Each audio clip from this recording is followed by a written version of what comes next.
1. A new Certified Dietary Manager (CDM) is tasked with creating a training module for staff on safe food handling practices. Which approach best applies adult learning principles to ensure staff retain the information? A. Reading the FDA food code aloud during a meeting. B. Providing a lecture with no interaction, followed by a test. C. Using hands-on demonstrations and real-life examples in the kitchen. D. Assigning a lengthy research project on foodborne illness history. 2. During a skills evaluation, a CDM observes that a dietary aide consistently fails to maintain proper portion control despite repeated training. What is the most effective next step? A. Document the failure and proceed with disciplinary action. B. Repeat the same training in the same format until improvement is seen. C. Conduct one-on-one coaching to identify learning barriers. D. Assign the aide to shadow another aide without additional guidance. 3. While developing a curriculum for training on allergen management, which step ensures alignment with adult learning needs? A. Designing the course based solely on management preferences. B. Including opportunities for staff to share their own allergen handling experiences.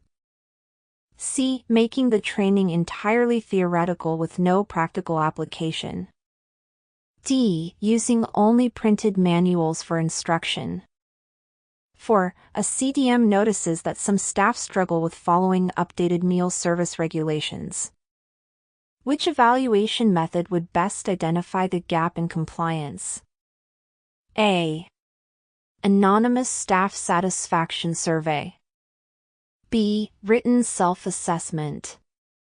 C. Direct observation during actual meal service. D. Reviewing customer complaint records. 5. In a mentoring relationship, what action by the CDM best models effective professional growth for a mentee? A. Providing all the answers without encouraging problem solving. B. Demonstrating best practices and encouraging reflective discussion. C. Assigning tasks beyond the mentee's skill level without guidance. D. Giving occasional feedback only when errors are observed. 6. When designing a nutrition education curriculum for diverse staff, what consideration is most aligned with adult learning principles? A. Assuming all learners have the same baseline knowledge. B. Delivering content in a single language regardless of staff needs. C. Incorporating varied formats such as visuals, demonstrations, and discussions. D. Limiting training to PowerPoint slides only. 7. A CDM is preparing a compliance audit training. Which method ensures the highest knowledge retention among adult learners? A. Requiring trainees to memorize audit checklist items without practice. B. Having trainees conduct a mock audit under supervision. C. Reading the audit standards verbatim to the group. D. Providing a multiple-choice quiz only. 8. A dietary team reports confusion about updated nutrition labeling requirements. Which communication strategy is most effective? A. Sending an email with a link to the regulations only. B. Conducting an interactive workshop with examples of correct labeling. C. Posting the labeling rules in the break room without explanation. D. Reprimanding staff who fail to comply. 9. In evaluating a staff training program on sanitation, which metric provides the most objective evidence of success? A. Trainer's personal opinion of session quality. B. Reduction in health inspection violations post-training. C. Number of training sessions conducted. D. Staff's enjoyment of the training content. 10. A new hire is struggling to adapt to the meal delivery schedule. As a mentor, what approach is most effective? A. Criticizing errors in front of peers to encourage improvement. B. Assigning the new hire to multiple shifts without extra guidance. C. Providing structured shadowing and progressive independence. D. Having another employee handle the task permanently. 11. When planning staff training on HIPAA compliance in dietary services, which curriculum element ensures regulatory adherence? A. Personal stories unrelated to HIPAA regulations. B. Detailed review of dietary service-specific HIPAA case scenarios. C. General discussion about workplace privacy with no specifics. D. Use of outdated compliance materials. 12. In an evaluation of a training program, which data source most accurately measures learning outcomes? A. Attendance records for training sessions. B. Pre- and post-training knowledge assessments. C. Staff's verbal feedback on the trainer's style. D. Number of handouts distributed. 13. A CDM finds that staff morale is low after a failed health inspection. Which communication method best encourages motivation while addressing performance gaps? A. Blaming staff publicly to prompt improvement. B. Hosting a collaborative meeting to review findings and solutions. C. Sending a memo with a list of violations and no discussion. D. Ignoring the issue to avoid conflict.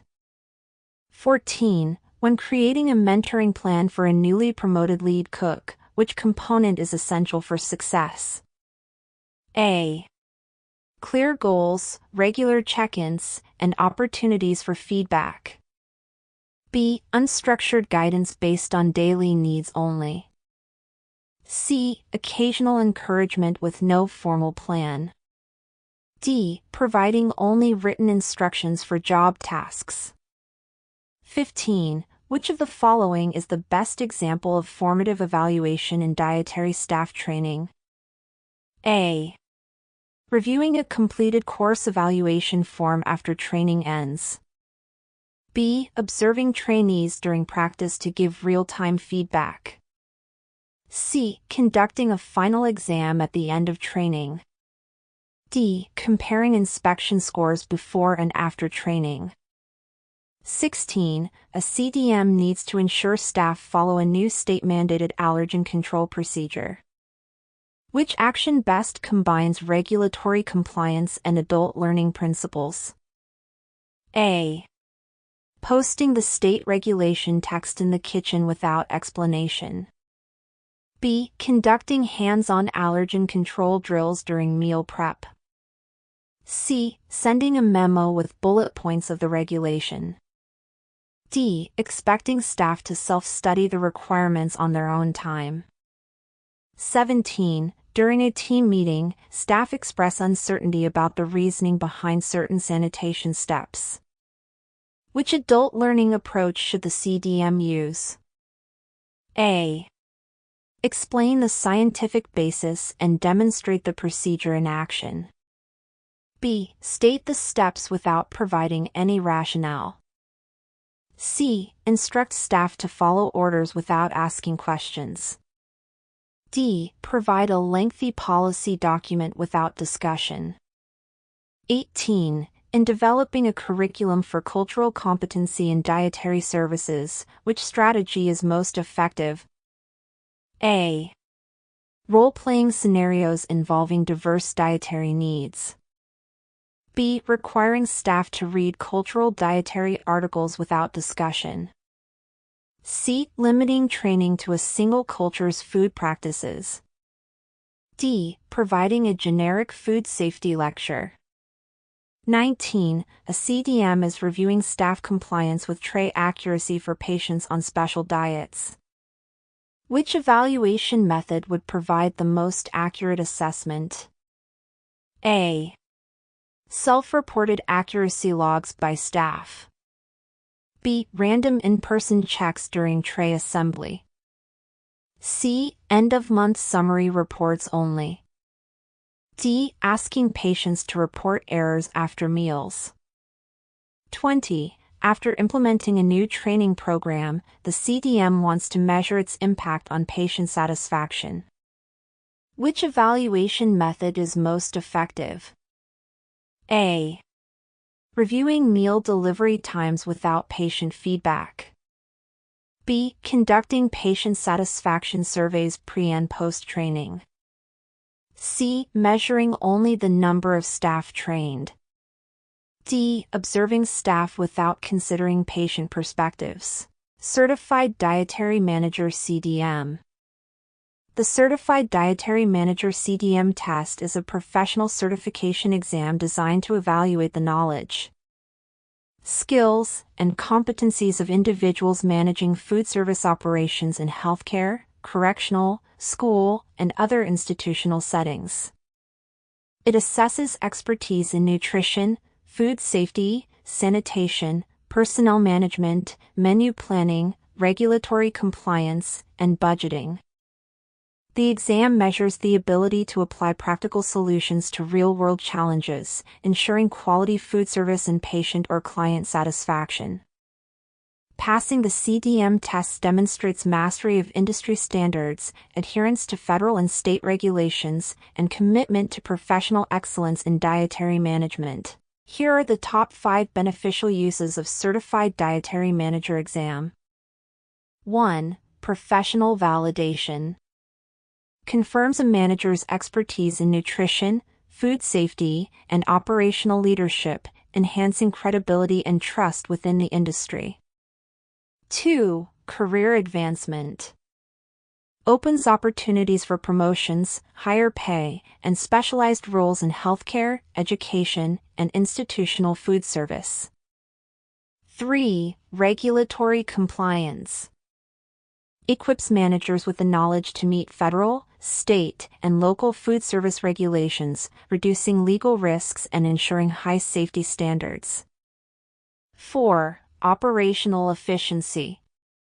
Improves skills in menu planning, cost control, and staff training, leading to more effective and streamlined food service operations. 5. Quality improvement. Strengthens the ability to deliver safe, nutritious, and satisfying meals, directly improving client and patient satisfaction.